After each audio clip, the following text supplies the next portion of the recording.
Hey everyone, welcome to Lights Camera Podcast, your ultimate gear list. This video and the accompanying document is designed to just help simplify the decision-making process for you, whatever stage of podcasting you're in, whether you are thinking about it, whether you are a beginner, or whether you are a seasoned podcaster who's looking to kind of level up.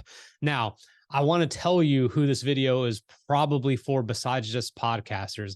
This is for someone who's a director of brand for a startup or maybe a medium-sized company who's looking to get some of their leadership personnel involved in podcasting. This is for creative directors who know that their boss or that whoever they are serving has influence and that they are creating content already, but they still, for some reason, do not yet have a podcast. This is for the solo podcaster who's doing everything themselves and realizing that they could save a ton if they just have certain things outsourced for them, including looking at new gear, leveling up their gear, buying that new gear, setting up that gear, etc. Our entire mission is to just share as much as humanly possible for podcasters so you could actually make content that you enjoy creating, period. So I'm going to go ahead and get into these gear lists. Now, these are gear lists that we have actually and truly used for clients, and they are separated in brackets. So this is either the good list, the better list,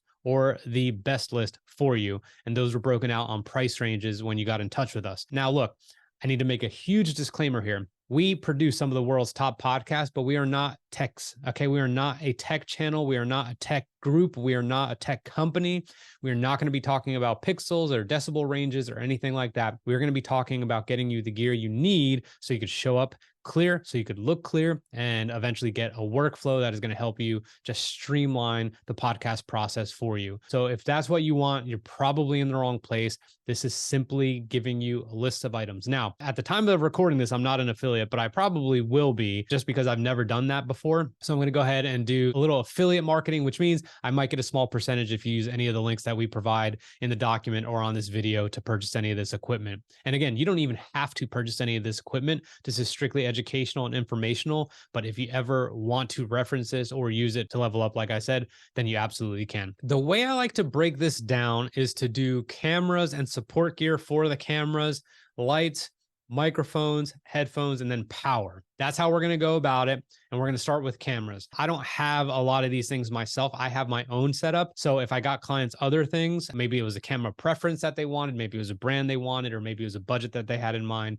I do not have all this on display and ready to walk you through it or anything like that. These are what works for them and what we found to be the best on the market. This is for the good. Okay. Now this price range ranges for a single host. Okay. A single host between $1,150 and $1,250. All of these things are available on Amazon. And we're going to go ahead with the camera. The camera we want here is a Sony ZV-1. This is likely because you've been using a webcam or you've been using your computer cam, and it's just something that has just kind of attached, not really mobile, and probably you've noticed low quality, or people have shown up having better quality on the other end of the podcast while you look worse as a host, and we cannot allow that to happen. So the Sony ZV-1, the price there is about $745. The note I have here is that the lens is not changeable. I don't like that, but it's still powerful enough and affordable enough at about $745 where it's going to be a fantastic point and shoot camera. It's going to allow you to look crisp. Now, because the lens isn't changeable, it does not mean you're going to be able to get down to a lower, what they call f-stop, which is going to give you the crispest look, if that's even a word, and it's not really going to have the opportunity to blur the background, so to speak. The second part of that is not only the camera, but you are going to want AC power. Yes, of course you get a battery with the camera, but every camera we operate now uses AC power. We get a dummy battery, we put it in, and we plug it in. So that way it is using electricity and not a battery, because the last thing you want to do if you start to use any of these cameras, whether it's a live or virtual podcast, is to have to worry about the battery. I'm telling you from experience, I've done some very big interviews in which we had 3 cameras going and I had to stop around the 24-minute mark to tell the guests, like, oh, hold on one second, we're going to start and stop. So that's something we definitely don't want to deal with. That is AC power for the ZV-1. That's going to cost you about 21 bucks. You're going to want a tripod. It's UB size. It's 67 inch. I rarely find that you need anything over 70 inches. So 67-inch tripod that's going to allow you to pan up and down, left and right, etc. That's about $42. That's important because there are the Amazon Basics ones that you can just screw onto the top, but it's not going to pan, like I said, up and down, left or right. That's why you're going to want to get a little bit of a better tripod at $42. I don't think that's a bad deal whatsoever. I think if you look at Manfrotto and some of the more expensive ones, it's going to be pretty pricey, definitely over $100. The next part of the support gear on the camera side is going to be SD cards. If you are recording virtually, this camera right now, I'm looking at the LCD screen. It says no card in camera. You do not need a SD card in the camera if you are going to be recording over Zoom, over Riverside, over Boomcaster, or any of those things. If you are not recording straight to the computer and you are recording straight to camera, you are going to want to get something, I would say 128 gigabytes or more. And there's going to be a letter V, and then it's going to say 30, it's going to say 60, or it's going to say 90. All that means, V30 means the upload speed from the card to wherever you're uploading it to is going to be a certain amount of kilobytes or megabytes per second. And the higher the number, so 60 is going to be faster, 90 is going to be the fastest. The reason I would advise 128 gigabytes is because depending on what you're going to record in, especially if you record in 4K, the files are going to be pretty big. Now, if it's a V30, that's going to be the most affordable. V60 is going to be higher in price too. V90 is going to be high as well. So if you got 256 gigabytes at V90, that's going to be a very expensive card. An SD card that's 128 gigabytes at V60, which is middle of the road for both, which is great, is about $64. Again, though, you do not need an SD card if you're going to be recording straight to your computer with a cable. Now, lights, let's see here. So we're going to go to Neewer. It's going to be a Neewer LED light stand, and the brand Neewer is pretty well known in a lot of ways. It's just going to be a rectangular light that's going to have the ability to change different colors. It is good for the lighting that you need. So what I don't have right now is a light behind me that's pointing down, which would be called a hair light because it shines down kind of on your hair and it creates a better outline of you so you could stand out. So I don't have one of those. I do have exactly one of these right to my left, and it's highlighting my background. Just like this light, it's going to be able to change colors. You're going to be able to plug it in. It doesn't have to be battery operated. It's versatile, it's simple, and it's pretty affordable. The only drawback here is that it does not have a light stand, which means you're going to have a tripod for that.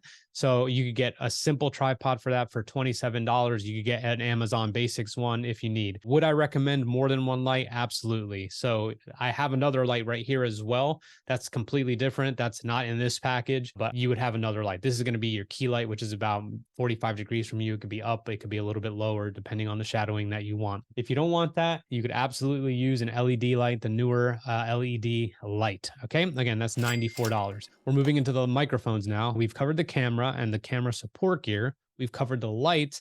Now we're going to cover the microphones, where you're going to use the brand, okay? And that is Shure. This is a Shure SM7B, but just under it is going to be the Shure MV7. The reason we highly recommend the MV7 is because it is versatile in one way that a lot of people are not sure about if you're kind of new to the podcast game. It is an XLR microphone or it is a USB microphone, meaning this cable right here is required to plug in to an audio interface in order to get the crispest sound. However, I cannot use this microphone right here to plug into USB without a bunch of other different connections. The Shure MV7 not only is small, it's compact, but again, it could plug directly into your computer with one cable, or it could connect via an XLR cable into an audio interface where you would record onto an audio device. Now, before I lose you, just having that flexibility is big.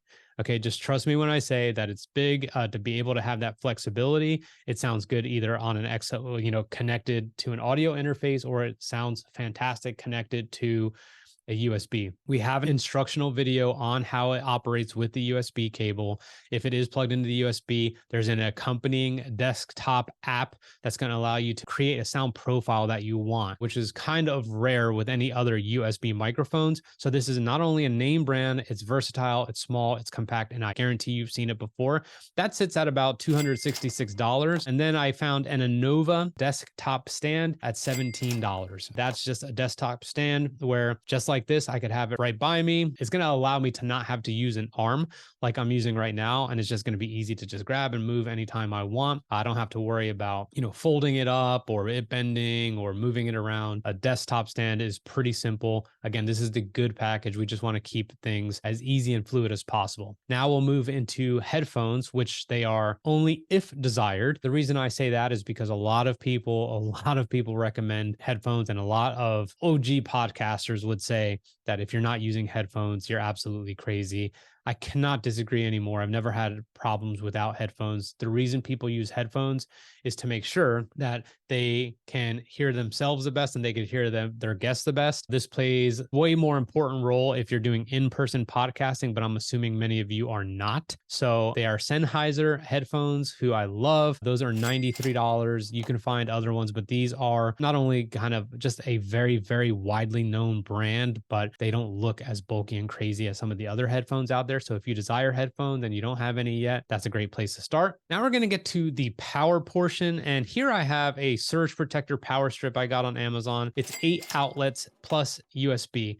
I just find that if I have one central place for all the connections, it's just better than just having, 2 outlets and then using outlets from that wall over there and anything like that. Plus the fact that it has USB connections is fantastic. So you can not only use it for the gear you need for a podcast, but you could use it for other things as well. There's 2 USB hub types that we have on here. One, a USB hub that allows for 3 connections. And then we have another one here that allows for 4 connections. And there's an Anchor one, which is a USB-C hub, which means if it's an Apple connection, that's the one you would probably want to use. Those range between $11 and $30, so no big deal there. I also have as an option here cable ties, because cables are a nightmare. And if you're not organized with your cables, it can be pretty challenging and frustrating when you are trying to move things around if you're going to move your desk setup around. So that's about $26. So that brings you there. Now, the one thing I did not mention is, how are you going to get that camera to your computer? Do you need a certain cable for that or anything like that? The Sony ZV-1, which I forgot to mention at the very beginning, plugs directly into your computer. So that is the beauty of that. You do not need anything additional besides the camera and that microphone other than a USB connection. That is going to get you to where you want to be. And all of a sudden, anytime we have a discovery call or I'm on a podcast or a meeting, people are like, wow, you look so sharp. And I have a dark setup today. I usually have the windows open and bright light. People are going to notice and people are going to take you more seriously. So for the good package, you have everything you need here. Please let us know if you have any questions. You can DM me at richcardona_ on Instagram, or you can email us at info@richcardonamedia.com. Thank you so much.